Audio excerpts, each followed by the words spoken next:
But first tonight, the Albanese government again under fire over accusations of sweetheart deals with Qantas.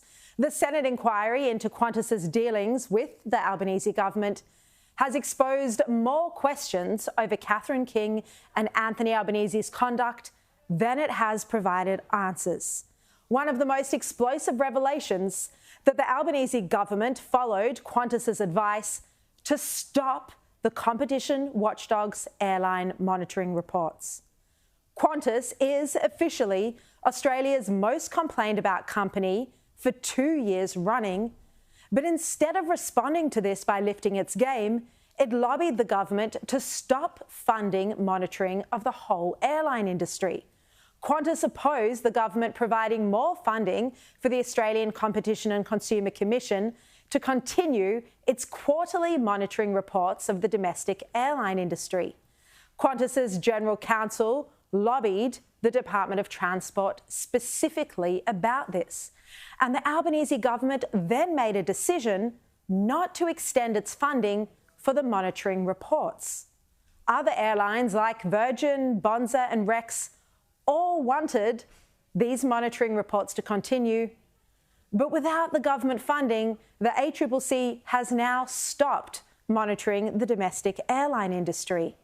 This means even less scrutiny of Qantas. And this is just one example of the enormous influence, power and pull Qantas seems to have over the Labor government. Here's Qantas confirming it didn't want those monitoring reports to continue. We feel that the ACCC has sufficient oversight and monitoring of the industry, which they themselves suggested in their comments this week. Who in the government asked you for the Department of Infrastructure. It was the department itself that asked. Well, yet another bombshell revelation that the Albanese government changed its tune over Qatar Airways' bid for more flights to and from Australia after lobbying from Alan Joyce. That's the allegation by Virgin boss Jane Herdlicker, who was lobbying for the extra flights on behalf of Qatar, which is Virgin's international partner. The Senate inquiry is trying to find out why the government changed its decision on Qatar. The chair of the inquiry, Bridget McKenzie, says that her understanding is that a departmental brief arrived in Transport Minister Catherine King's office on the 4th of January that supported negotiating with Qatar about these extra flights. And the minister, according to Bridget McKenzie, seems to have indicated to Virgin that she was going to approve it. But then this brief sat on the minister's desk for 5 months, and eventually King blocked the request. Senator McKenzie claims Penny Wong and King have gagged their departments from giving evidence about all of this to the Senate inquiry. And today, the chair formally asked the minister, Catherine King, to appear to give answers about why she changed her decision. Opposition leader Peter Dutton laid into Albanese today over this.